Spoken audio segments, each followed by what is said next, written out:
Started. Welcome to our webinar about partnerships, church and school. My name is Joe Swimmer. I'm the Executive Director of Episcopal Parish Network. We're so pleased to be partnering today with NAES, National Association of Episcopal Schools.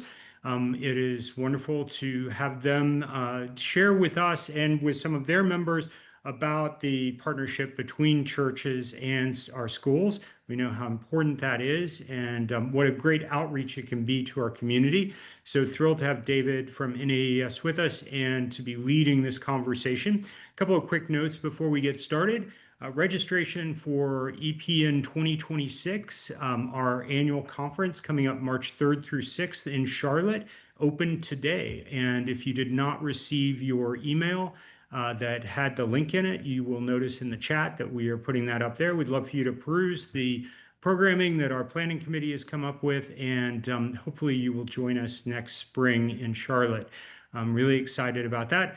We have another webinar that's coming up this week, tomorrow, on artificial intelligence, AI.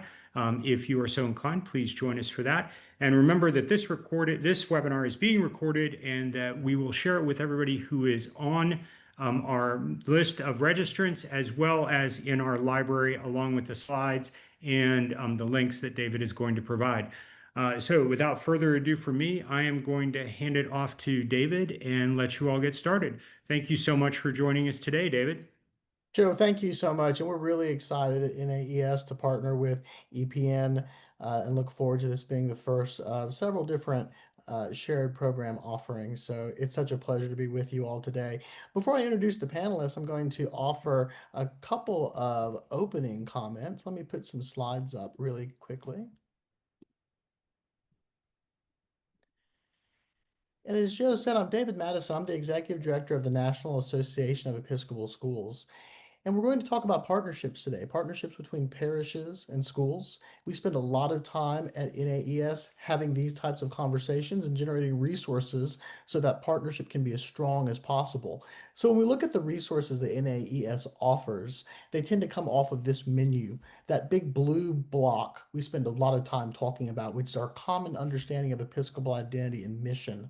Today we're going to be in the red, kind of that middle level over towards the right, really shared leadership and looking at what makes the shared leadership between the vestry and the board, or the rector and the head, work really well. And we've brought some wonderful panelists here that can explain some specific strategies that they've used to enjoy a very successful partnership between church and school. We also spend lots of time in board training, really drilling down to fiduciary, strategic, and generative responsibilities for a school board. And then we also will drill down into that green area where we get a little more tactical, things like strategic planning, shared space and expenses, which we'll touch on today, head and board evaluation, a variety of different topics. So the mission of NAES is to serve those who serve in Episcopal schools, and I hope you'll call upon us as a resource when these questions arise. So let's talk a little bit about partnerships between schools and between parishes. Now, I'm a lawyer in recovery. So I love bylaws, I love canons, I love all of that great stuff. But what we really tend to focus on in these conversations comes down to relationship. It's really how the individual leaders relate to each other that sets the tone. Only people can have an impact on that. So whenever we're talking about parishes and schools working together, at the core, we're talking about how leaders interact with each other. And there are lots of people to interact. If we're looking at a typical parish day school model, you can have up to 23 different groups of stakeholders that all have an opinion on what the school is doing, what the church is doing. And so it really comes down to a best practice being understanding what each of these stakeholders, what lane they are in, and how they contribute to a healthy partnership as opposed to contributing to a partnership that can be a little bit challenging. So let me stop there. I'd love to introduce some of our panelists today. We are going bi-coastal. We're going bi-coastal with a St. Mark's lens today. So I am joined by two wonderful leaders from St. Mark's Episcopal Church and School in Fort Lauderdale. Dr. Spence Tainter serves as the head of school, and the Reverend Grant Wiseman serves as the rector. So, to the gentleman from Fort Lauderdale, welcome today. I also am joined by two phenomenal leaders from St. Mark's Episcopal School in Altadena, California, on the other side of the country. Jen Tolbert serves as the head of school, and the Reverend Carrie Patterson Grindon serves as the rector there. So it's a pleasure to have our both St. Mark's represented from East Coast and West Coast. And I'd like to start with this question. This is going to go to carry and dispense. Specifically, how do you build trust and alignment between the clergy leaders and the school leaders? How would you respond to that question? I could start. Please. Jen's going to pull up the slide deck for us. It's going to help me move through what I want to say. So first of all, it's an honor to be with you all. Thank you for inviting us, David, and including us. And thank you to all of you who are here. You can go to the next slide. And yeah, there we are. So first of all, I just want to say that we really believe in this two entities, one community. And I want to give you just a little bit of a background. Our church founded our school in 1960 as a preschool to provide a quality program for parishioners, children, and for the Altadena community. And we swiftly grew to include an elementary school through 6th grade, and then eventually 2 classes per grade. We moved to being separately incorporated church and school, and this is important, I think, to the health of our partnership in part, in the early 2000s. So before Jen and I were there, this separate incorporation happened with the church as the sole member of the school's corporation. So through that whole journey, starting in 1960, our church has always, through our entire journey, seen the school as a primary ministry and mission to the wider community. And we see the school's staff, their families, the children as part of our one community. And that's whether or not they attend our church, or even Episcopalians, or even if they're from another faith tradition or no faith tradition. This is one community. We see ourselves as the St. Mark's community, all together, joyfully and gratefully joined at the hip. We work very intentionally, church and school leadership, to deepen and reinforce this reality. We do it in our language, in our communications. We are constantly educating our new members, staff, leadership, and families on both church and school sides about this one community reality and understanding. And anytime there's kind of a rising up of the us and them, and that sometimes does surface, I'm sure you're familiar, we work first starting with Jen and I and with all of our leadership to guide and remind our people that there is no us and them, there's only us. We are one community. You can go to the next slide, Jen. So that communication and reality and understanding is messaged by and starts with the head and the rector. Jen and I are true believers and have a profound lived experience of this one community reality. You may not all know this, but our church and school campus was burned down in the Eaton fire. And so now more than ever through this journey we're making together, we really have lived and appreciated the truth of our one community reality. And we're not just modeling it, we're rooted in it. And Jen and I are the first messengers and advocates and leaders in this mission and vision of one community. Jen, you can go to the next slide. So I have to say, you know, it's grounded in gratitude, and I'm just going to speak personally. I don't know where I would be without my partner, Jen Tolbert, without partnering deeply with our head of school. Through good times and bad times, I am so grateful to be part of this partnership. And that is, Jen is my peer We see each other as true peers. We use each other as confidants. We are chief in troubleshooting when one or both of us comes up against a wall or a difficulty. Specifically through the challenges of the pandemic and now the reality post-fire. Jen is the one who knows how heavy and hard this journey is. I don't have to translate it. We can just look in each other's face and know what we're carrying, each of us. We cheerlead for each other. We inspire each other. We are friends and joined at the hip. I couldn't be more grateful, truly.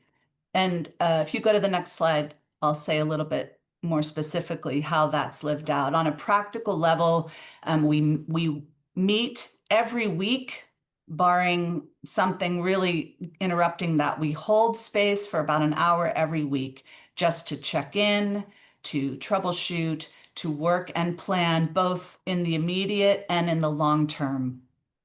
I have Jen on speed dial on my phone. That's another indicator. Next slide, Jen.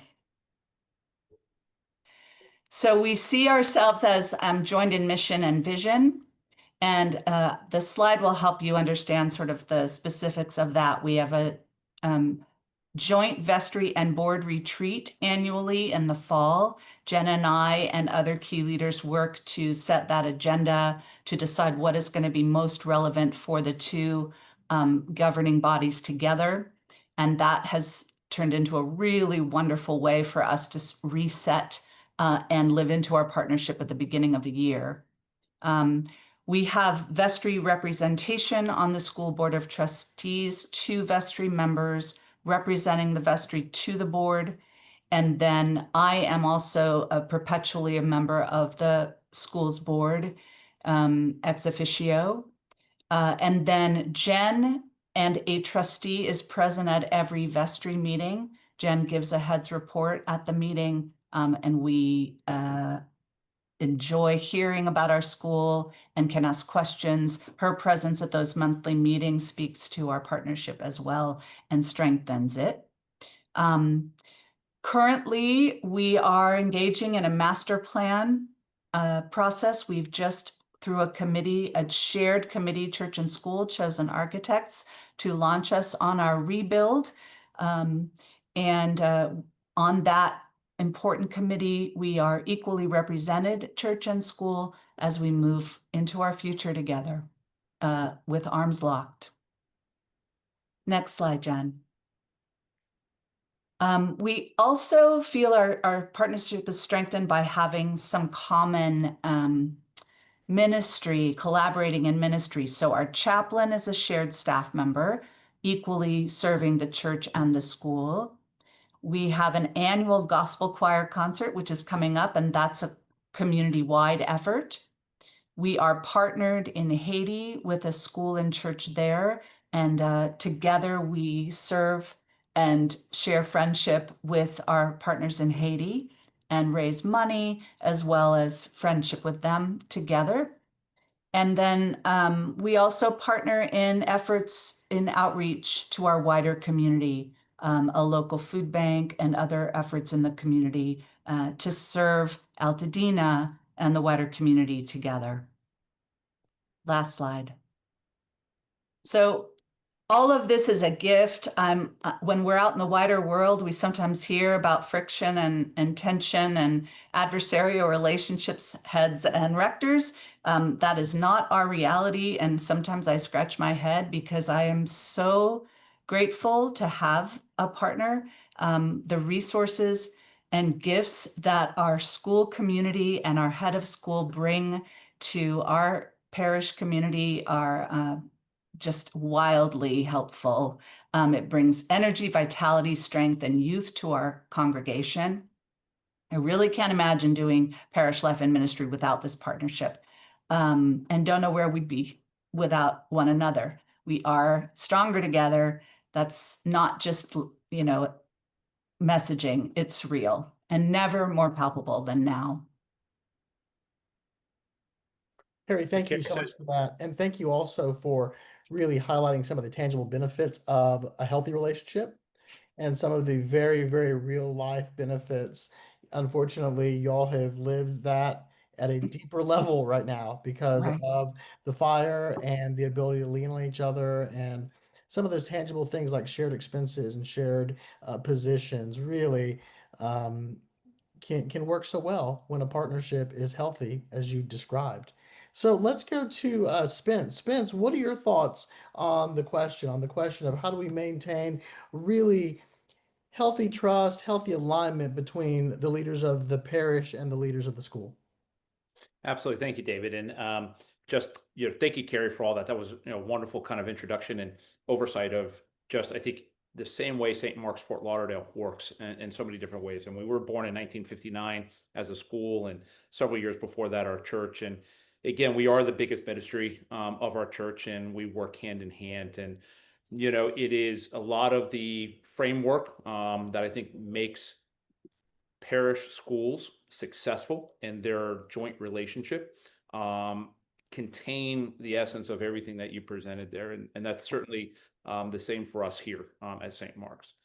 What I'd like to do is get a little more tactical in terms of, especially the relationship between the head and the rector. First of all, I love this guy. He is my guy, and it's been that way since day one.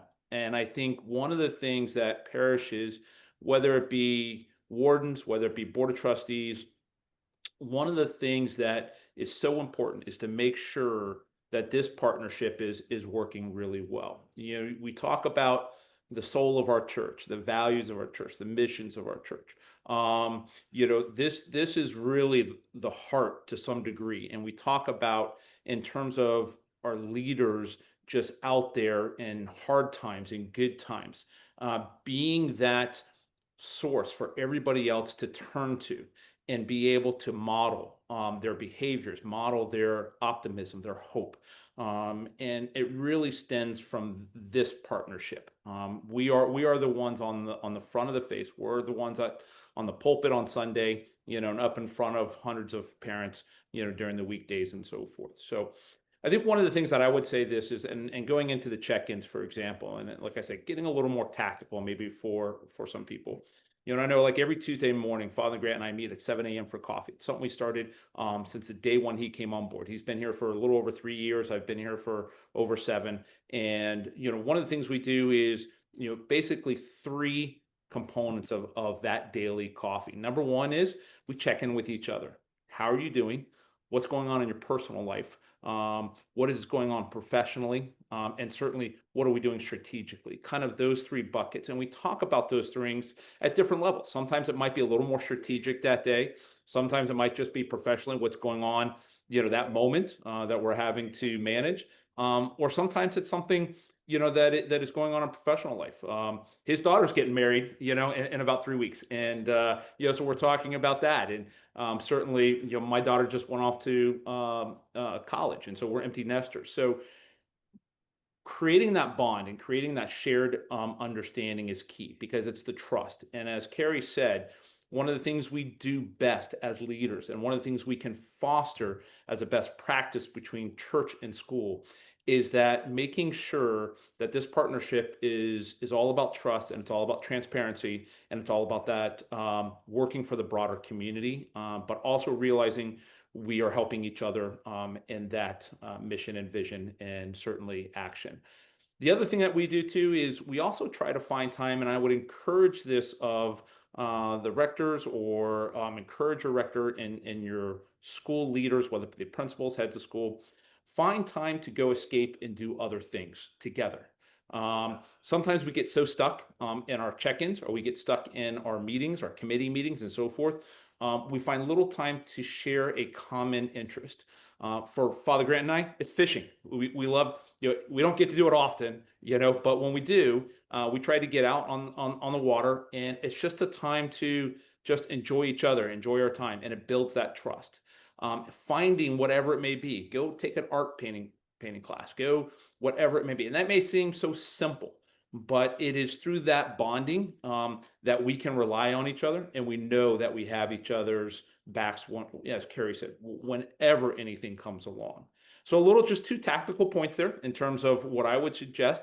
One is just that check-in is so important. Find the time to do that. Carrie's absolutely right. We know we've done it here, and finding that common ground is so important. And then also take the time to recharge together.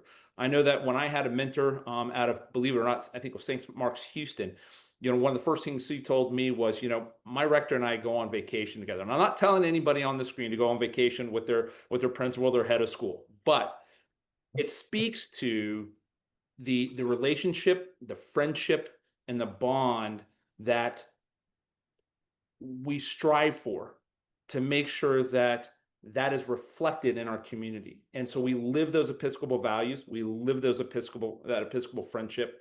And I would encourage you to do the same in those 2 areas. So just 2 tactical points, but certainly, hopefully that helps in as you form that trust. Spence, thanks so much for that. The one thing I want to add before we move to the second question is kind of a personal comment. I know these 4 leaders well, and all of them lead with a servant's heart, and all of them lead with an understanding of humility. And I think that's part of the formula as well. When we're talking about building trust, when we're talking about how do we create alignment, it's that humility that lets us say, you know what, yeah, we may be off a little bit here, then we may need to recorrect. And it just makes such a healthy partnership and a healthy relationship. So I just wanted to highlight this idea of not just servant leadership, but the humility that all 4 of you bring to this work, I think is a big part of the formula. So you've described how to make things work so well. So what could possibly go wrong? It's just a matter of doing all these things. Well, unfortunately, yeah, sometimes we can get out of alignment a little bit. Our research and our experience shows us that there tend to be 4 friction points around church-school relationships.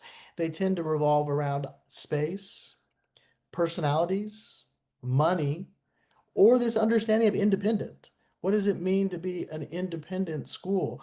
Carrie mentioned that the school is separately incorporated, but there's still a very deep relationship between church and parish. The school's separate incorporation has 1 member, the parish. So sometimes that misunderstanding of what it means to be independent and what does a functionally independent board do, I think that can be one of the friction points as well. We can dig deeper into that. We spend a lot of time taking a look at that from NAES's resources, and we'll talk more about that in a moment. But let me pose a second question to the panel. So how do you navigate those challenges? When there's institutional challenges, how do you navigate those with mutual respect and with clarity? Let's go to Jen first. Thanks, David. And I'm going to share my deck to help me. While I'm pulling that up, I would say that Carrie and I bond over, I'm pressing on the wrong thing, bond over music, culture, and food. And I would travel on vacation with her if I had the opportunity. And basketball, women's basketball. Yeah, that too. And tennis. All right, so I just want to reiterate a couple of things that Carrie already mentioned, because I think best practices and building and maintaining relationships is a huge part of weathering bumps along the way. And so just to quickly tick through a few things, I think documenting the history of the relationship between church and school is really helpful. And so a few years back, just documented the fact that, and Carrie mentioned this, that we're separately incorporated, and we hand that out frequently in places where it's important. So we do it annually as we're going through new trustee trainings and helping to orient our faculty and staff. But we also share it, for example, we just recently shared it with our architects. We're gearing up for a master planning process that will be shared church and school. And it was important to us from the very beginning to make sure that they understood our relationship. Obviously, invest in building relationships with key people. And so the greatest and most important relationship is the head of school rector relationship. Again, so critical because it drives the rest of the relationships, board and vestry, and others in our churches and schools. And so investing in time for that, but also bringing the two bodies together. So I look forward to the board vestry retreat. Carrie and I work together to plan for that each year. And a huge part of that is just, again, building those relationships. We also support each other financially. So, for example, we have an annual fund on the school side. The church has its annual drive, and at the board and vestry level, we, as a symbol of support, ask for 100% participation. It's not about the amount, but it is about supporting each other's efforts and therefore setting the tone for the rest of the church and school community. We include each other in key events. So Carrie is at our back to school night. As an Episcopal school, we start in prayer. And so she is up first at the head of every program as a symbolic and real reminder that we are church and school together. She's at our Christmas program, at graduation, and other key events. And I think just the visibility of having the church present at those events is critical for the school, and vice versa. I try to go to, church events that are, big annual meetings. I try to go to church from time to time, even though I have my own church home. It's important for me to come to St. Mark's Church from time to time. When I first started, I led a Bible study, for example. So really just trying to be involved in the life of one another's institutions. And then, as I mentioned, just providing training, making sure that everybody's on the same page as we are bringing on new members, knowing the history, knowing the expectations and how we work, and also having those policies, procedures, and boundaries in place. And so there are times when, I might have a board member who's stepping out of his or her lane, and I remind them that's actually not our purview. That's for the church to decide, and vice versa. A couple of other things just to stay on that, kind of maintaining a healthy partnership. We can always align on the mission. While the church has a slightly different mission, than the school, the intersection is profound. And so let's lean on that. We are here to serve people, specifically children. We can always align on that. So there are times when we just remind people what we're about and why we're here. Head of school and rector really are empowered to remind people about that. Maintaining a culture and expectation of a healthy, respectful partnership. Sometimes people get a little snippy in their comments, or they might say something, that isn't supportive of the church in my case, so I might have to check a board member and say, hey, these are our partners. Let's remember that. And Carrie, I know, does the same, with the vestry if they're, getting their hackles up about something. So just nipping those little comments, little suggestions right away, I think is really important. Having one another's back. I'm not always going to be present. Carrie's not always going to be present when I'm with school people, and really supporting each other publicly and in those private moments is critical every time. Addressing the smaller issues when they arise is critical as well. I'll give you an example. We are, as we mentioned, in a master planning process, and we have a regular communication that comes out called the Road to Rebuilding series, which is signed by the vestry of the school and the Board of Trustees.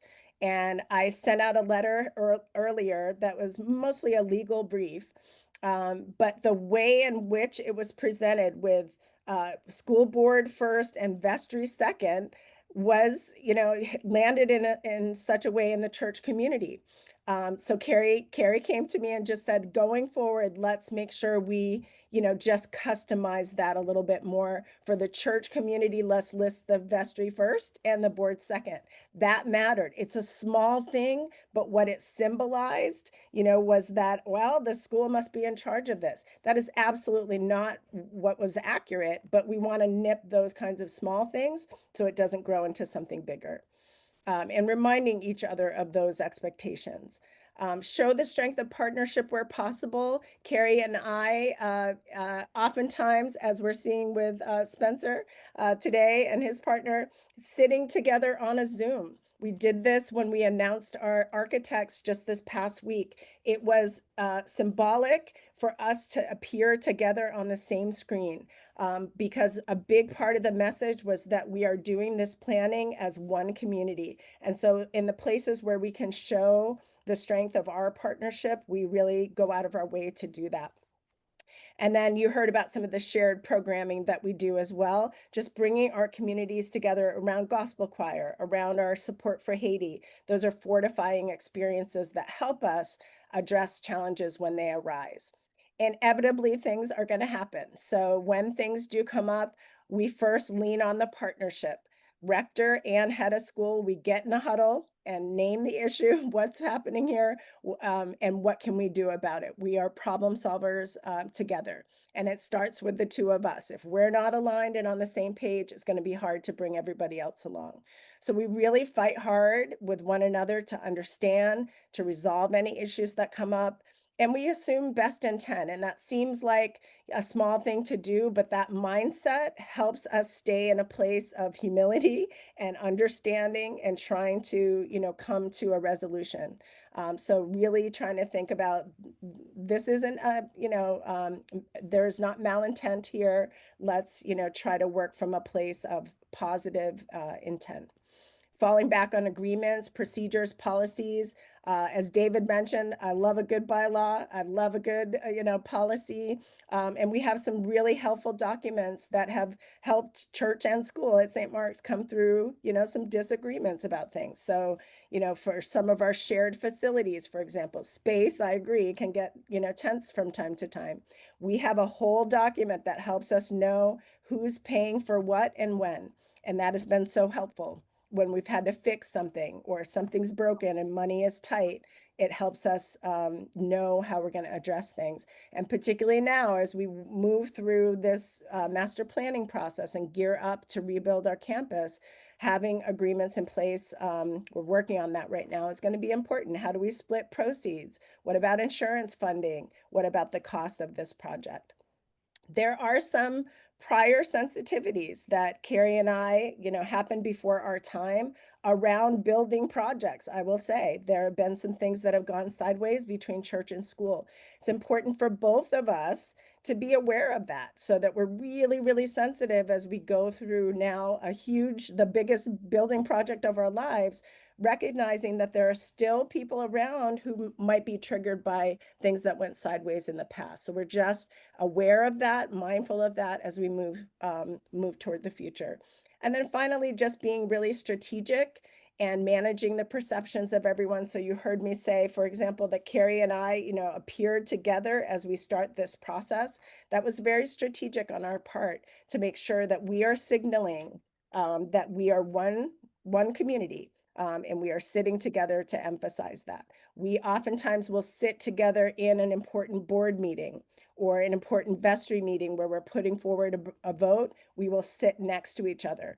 When we were interviewing architects, we purposefully sat next to each other so that we were signaling at all times that we are joined at the hip, literally.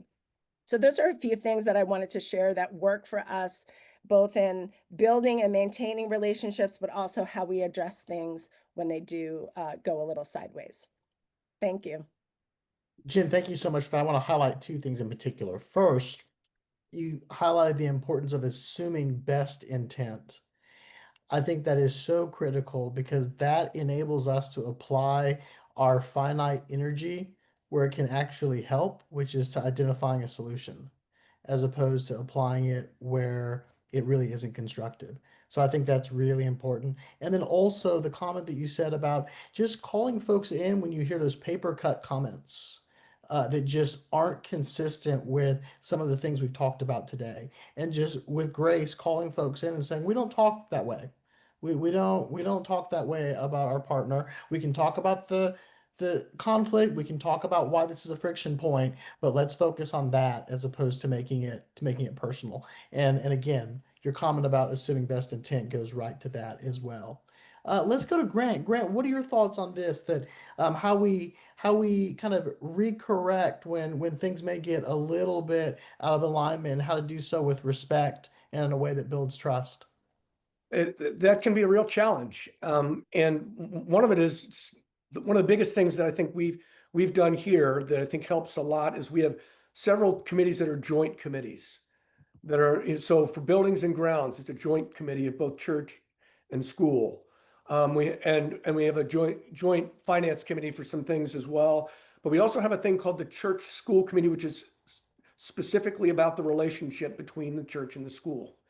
And they have to get to consensus on things before we then bring it back to our representative boards and vestries, especially in times of conflict. We try to get to where we can make everybody agree, or at least everybody to get to consensus, because not everybody's going to support every single thing that the church or the school wants to do or the direction that we want to go. I mean, especially around finances. In our case, this is my second Episcopal school where I've been a rector. My last school was at church and school. The church was really the financial driver to help keep the school alive.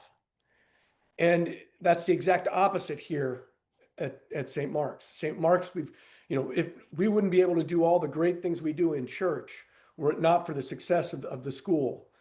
And when Spence came in, there was a really blurred, everything was so commingled that there really wasn't a sense of one, boundaries, but also of expectations from either group. And so during the first few years of Spencer's time and my first 3 years here, a lot of energy had to be put into setting those boundaries, setting those policies and expectations of this is the process by which we're going to do it, and making them stick to that. Because people who were here before Spence and I were here had different ways of doing things, and so the brokenness of that will come back, especially when you get a new person on vestry who remembers the old way of doing things or the old attitude of who and what we are and how we're functioning as an organization, as a church, whole church organization, and whole church school, and understanding that we set these things on purpose and don't go outside of the process. The other thing is, we try to call them out when they have what I call shadow meetings of other shadow vestry meetings or shadow board meetings where The meeting after the meeting. yeah. And it's you call them out, and sometimes you just got to keep doing it. And you also have to recognize that means we have to be deliberate in who we bring on our boards and have them understand and buy into the expectations that we have. And we've had some issues with that over the past couple of years, and it's partly because St. Mark's was 4 years without a priest. So before I came here, and that's a long time for the church vestry to be sort of running the church part. And the other reality is, I don't know, about every church, but most Episcopal churches have a large retired population and a smaller working population, and then an even smaller families with children population. My retired population, are often really highly educated, highly functional people. They're PIPs. They're previously important people, and they have time, and sometimes they're having that much time can cause a bunch of angst that we don't even know about till it's already a problem. We don't even hear the paper cuts till it's already been moved into a little bit of a knife fight. So we have to, again, just pull back to process. That's key in my mind. Thanks for that, Grant. I want to share a question from a panelist. I'm sorry, I want to share a question from a participant. Here it is. We just opened a school in our church. What are the kinds of things that vestry gets upset about or needs shadow meetings for? I'll answer that one. Yep. So when you need the parish hall for lunch, but it's Bible study. So I think those are the things where all of a sudden, you want to resolve it in a vestry meeting or a committee meeting, but all of a sudden you get the vestry having a shadow meeting or meeting before the meeting that says, how are we all going to pray? How are we going to put our foot down? This is our church. We're first. And I think it's, whenever churches and schools are guilty of this too, by the way, too, and this is that partnership is when you say we're first or we're bigger, we're losing sight of our mission and we're losing sight of our partnership. And that's where we need to reground, because it is a joint effort. We are, we're a little different here at St. Mark's in Fort Lauderdale because we are a true parish day school. We are not two separate entities, we're one entity. And so we always have to say, remember the broader mission here. And I always remind our board of trustees and our school people, we are the church's biggest mission, but we are a mission of the church. And so we got to find a way to work together. And we remind our church people of that too. And so, sometimes these are where those little, I like to call them duck bites come in, and they just start nipping, and it's little duck bites. And that's where bringing people together, transparency, being honest about what you feel, and bringing that to the table rather than behind the doors or behind the tables allows everybody to feel better about naming the problem. And Carrie, you said this, I think was so important, is it's, in the partnership with you and Jen, you name the problem. And I'm so thankful for that remark, because we do the same thing here, which is, well, what is the true problem? What is the real issue? Okay, well, we only have one parish hall, and we've got Bible study and we've got lunch. So let's figure out how to make it work, and let's not say someone's taking the space from other or someone's pushing out someone else. Let's figure out how to solve the problem. Look forward. Don't keep holding yourself back, by just feelings that don't solve problems. Does that help, David? I think that helps. Absolutely. Let's go to this question, and we're going to follow the same order. So, Carrie, we'll start with you on this question. How do you celebrate the gifts that each community brings to shared ministry? Several of you have touched on that, but how would you respond to that? Carrie, how do you celebrate? How do you celebrate the gifts that each community brings? That's interesting. I mean, I think we are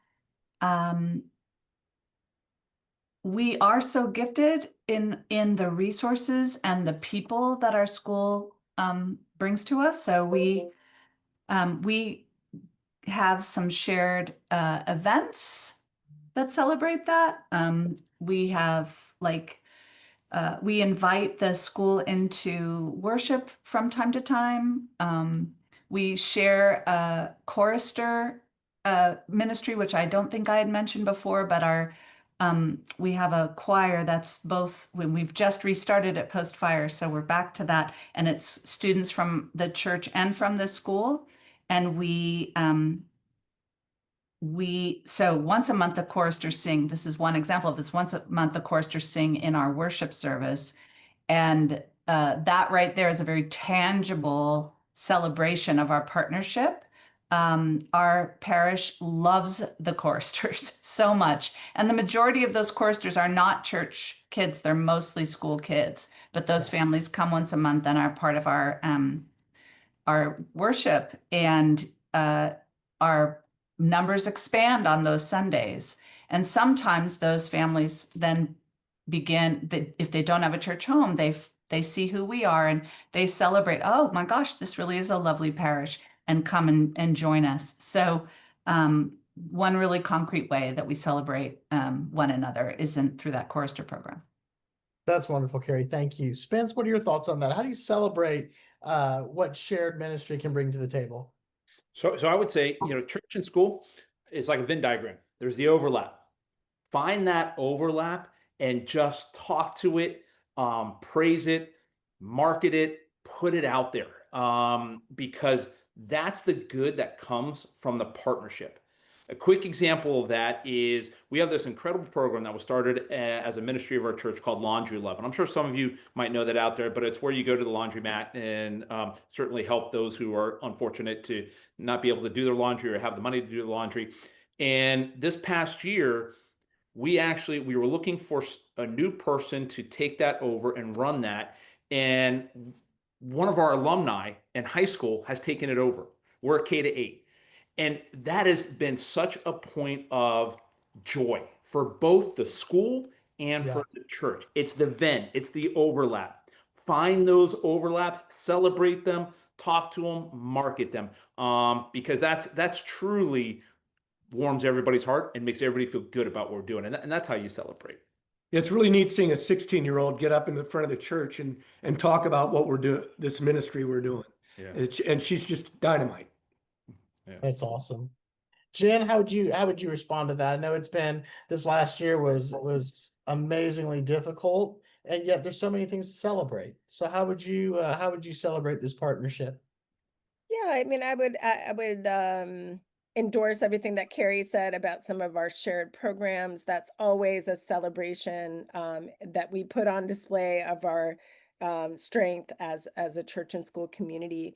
And you mentioned that it's been a difficult time, absolutely, for for us post Eaton Fire. And I think for me, it's been inspirational as we walk through this difficult moment to see on full display the ways in which I think the church gifts really help us. Being an Episcopal school helps us because we know as adults, as educators, as parishioners, and church leaders that we are meaning makers for children and for our community. How do we make sense of the world? How do we make sense of this difficult thing that is happening to us right now? And I think the church has just in such beautiful ways come alongside us and our families to help us make sense on behalf of our children of this moment and see the opportunity, see the hope for our future. I don't know where we would be without the church right now. The volunteerism is on full display. We had church members in full force helping us assemble desks, receive furniture from many Episcopal schools, I will say, from across the nation who sent us gifts, but we needed people to help us set up our classrooms. The church was right there. And so what the children and the people of the St. Mark's community are learning is that we are one community and we come together in community in moments like this. And that's how you make it through life. And, I think we're bolstered by our church school partnership, especially right now. Jen, I want to share a comment or a question that we've had from an attendee on the topic of volunteer involvement. So this attendee is curious how volunteer involvement overlaps between the church and the school. Do church members tend to volunteer at the school? Do school parents and staff get involved in church ministries as well? It sounds like there's definitely some decent overlap there. Yeah, Carrie, do you want to speak about that? Well, as yeah. So the school every year has a fall fest, which is coming up in a couple weekends. And several years ago, we uncoupled the fundraising is purely for the school for that event. And we have a strong volunteer core from the church for that event and always had. And I think people on the school side assumed that when we were no longer receiving the benefit of the fundraiser on the church side, we would stop volunteering. And a lot of parents were really scratching their heads like, why are they still volunteering? They're not getting any of the money. And the answer is because we love our school, because it's our school. And so that's a fun and fundraiser for our community. The funds go to the school, but we still see it as our event. And we support the school in all of its fundraising efforts. As Jen mentioned that a little earlier in our annual funds, but in addition in these events as well. Thank you for that, Carrie. And Grant, also just with our outreach as well, we do other kinds of things together. Yeah, Perfect. we do a lot of joint efforts, church and school, to support our local community, and volunteerism is at the heart of that. Thank you for that. Grant, I want to give you an opportunity to respond to the question about celebrating. Was there anything you wanted to add with regard to how you celebrate the partnership and the shared ministry? Yeah, and we get together a lot. We do a lot of things that are, we have a thing called Family First Friday. The first Friday of every month, we try to do something that's for the whole church and school family. So sometimes we'll have a movie night, or if it's May, it's Cinco de Mayo, and we look for reasons to gather. And outside of church on Sunday and outside of school during the week. So this next weekend we have an event, and it's a primarily school event, but the church always at all of these big time events, when we have the kids and the families on campus, we generally hand out all the waters from the church, and a bunch of my parishioners will sit together and hang out and enjoy watching. Most of them are empty nesters like me, so we can just watch the kids and get to go home. So, Nice. so yeah, but I mean, there are so many things that we try to do together, to show the partnership. And I would say that if David, I get to jump in just on both of those Yeah. questions real fast. And I would say too, it's not easy, everybody. It really, it takes time. And at the same time too, not everything is going to work. The life of being a cradle Episcopalian and a graduate of Episcopal school, it's one in which I realize the traditions we have in our church. And certainly, as we know, a lot of our schedules, the schedules of families versus the schedules of our retirees, are very different. And so a lot of times finding those opportunities to volunteer, finding those opportunities to find that shared ministry, the shared experiences, it's tough, and they're not always going to work. Sometimes, I mean, we've had Family First where sometimes you've had 5 families show up, and sometimes we've had ones where 30 families or 40 families have shown up. And but keep trying and keep trying to find what works. I'll give another example. Is I know we have a hard time here in South Florida, with a lot of families just love sports, and unfortunately sports are now starts on Saturday morning and goes all through to Sunday night. So it's really hard for some of our families to even come into church or participate, whether they are Episcopal, Catholic, or whatever religion they come from. It's hard for them to practice their faith. But we started something, Father Grant started something on Saturday evenings, and it's casual. Bring your dog. We have an outdoor chapel. He plays his guitar. It's very relaxed. And we're starting to see some families, because you know what? That's what works for them. And so sometimes it's finding that right connection, but it's not, there's no easy fix to this. It really isn't. People are busy. It's complex, but just keep working at it. So yeah, there's a statement I heard from this company called IDEO, which is it's a design firm that's really cool.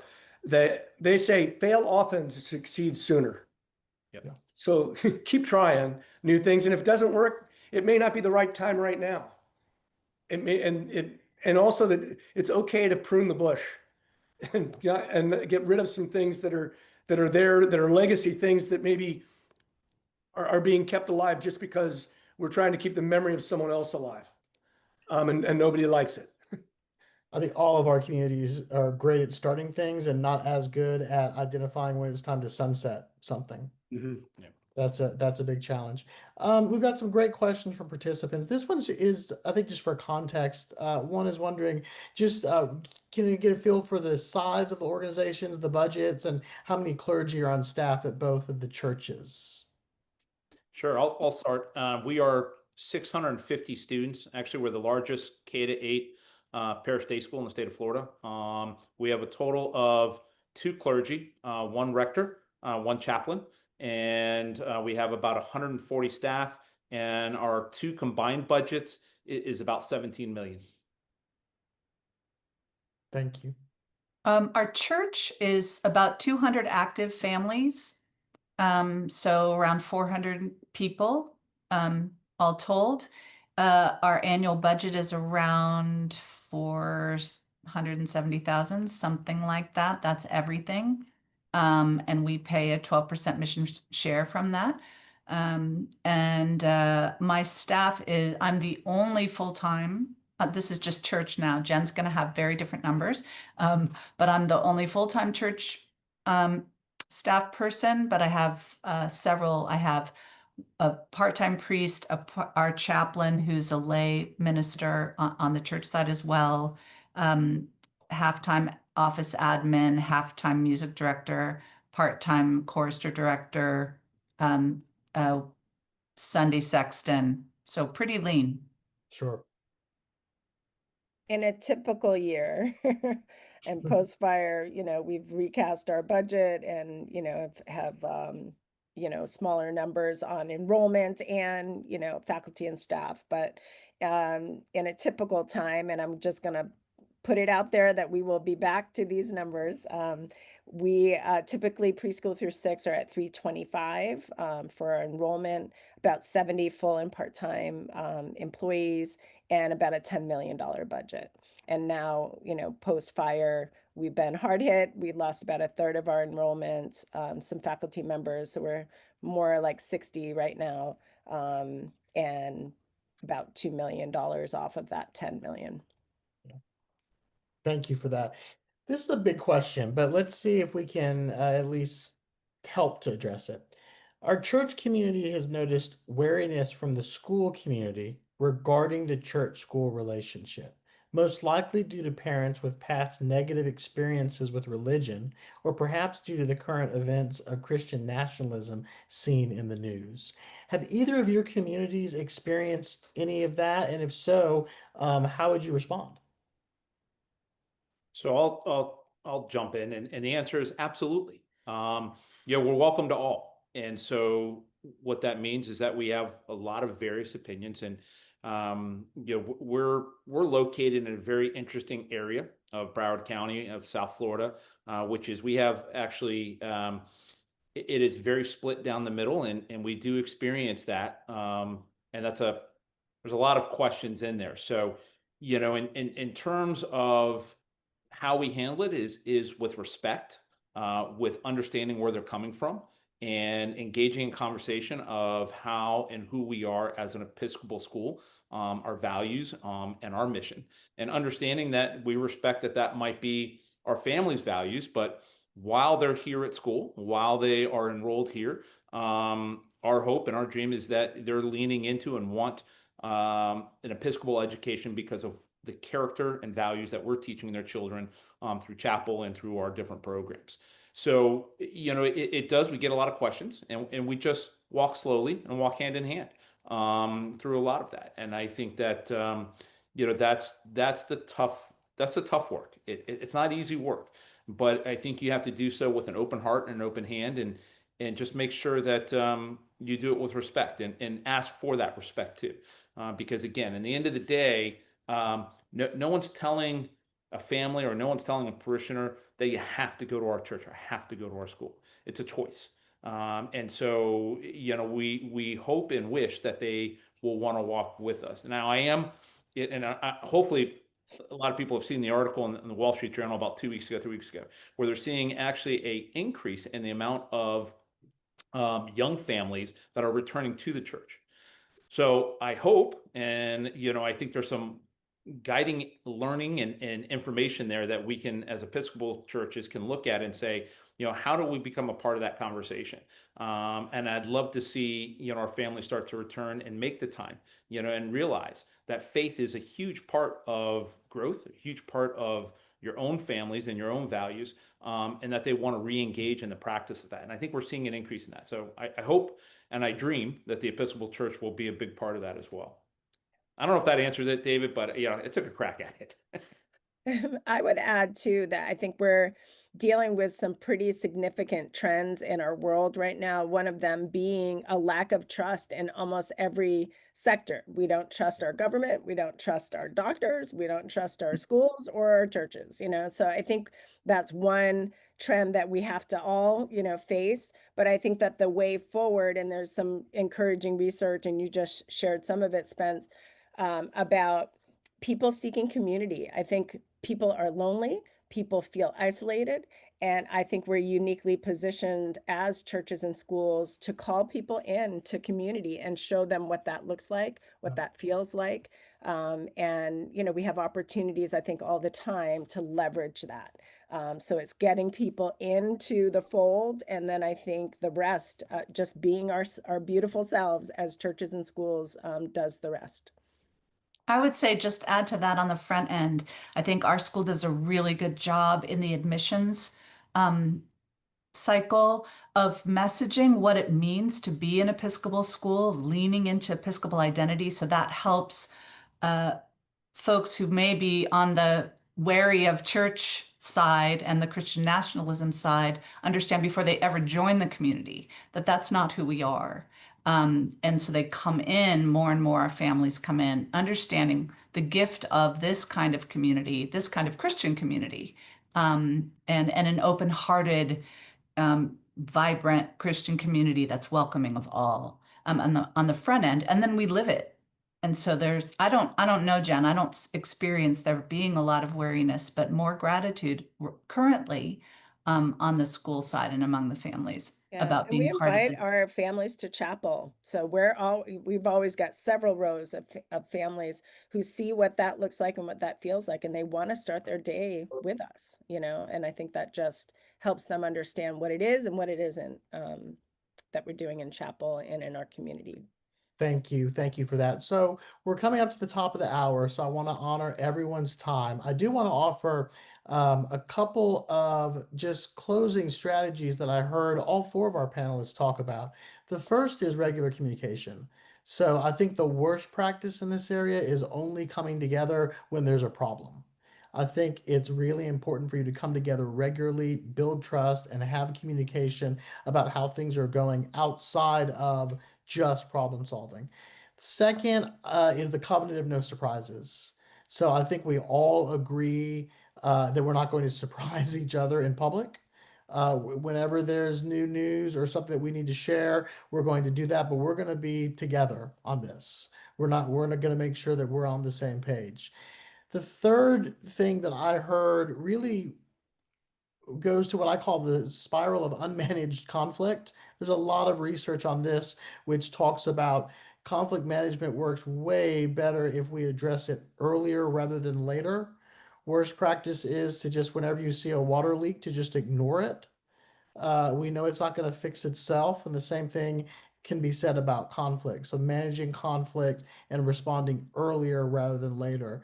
And then finally, bumper cars are a lot of fun at the carnival or the state fair, but not so much fun in leadership and governance.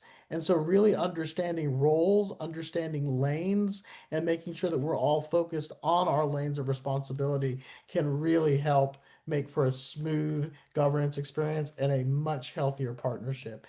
Couple things, we're going to send out some links to this, but I do want to just remind everyone our principles of good practice are available to everyone. If you go to our website, episcopalschools.org, under resources, you'll see a link that goes to principles of good practice. We pulled from a couple of different sets, but primarily we pulled from the one on leadership and governance. You'll see principles of good practice around school worship, around leadership transitions. We just published new ones around the admissions process, kind of building on what Carrie said, which was so important to make sure we explain our Episcopal identity during the admissions process.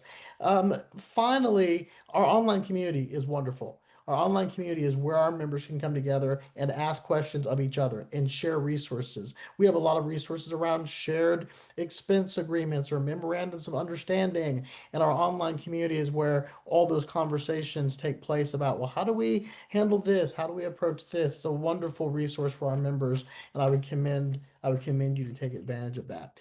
We're at the top of the hour, so I'm going to thank our panelists. Thank you so much, Jen Tolbert and Carrie Patterson-Grindon from St. Mark's and Altadena. Thank you. And thank you so much, Dr. Tainter and the Reverend Grant Wiseman from St. Mark's in Fort Lauderdale. The other person I want to mention is not on our panelists today, but my Associate Director, Monica Gillespie, plays a key role whenever we put a webinar together and making sure that we're all on the same page. So thank you. Monica's in the audience today, and I would thank her for her participation as well. We'll send you some links out. We'll send the slides out as well. And with that, I will turn it back to EPN.